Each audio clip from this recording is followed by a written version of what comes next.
Voice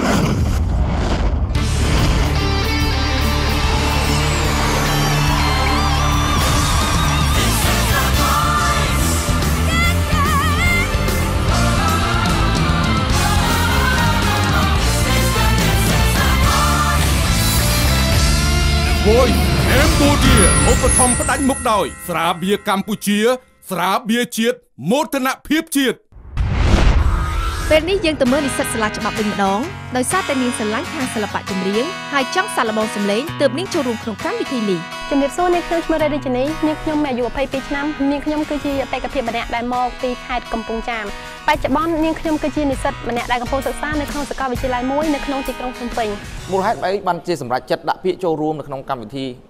ផ្នែកចម្រៀងគឺ The Voice Cambodia នេះបាទទីមួយដែលការស្រឡាញ់សិល្បៈកត្តាដែលសំខាន់ជាងនឹងទៀតនោះគឺជាបំណងរបស់ម្ដាយខ្ញុំពិតជាមានមោទនភាពខ្លាំងណាស់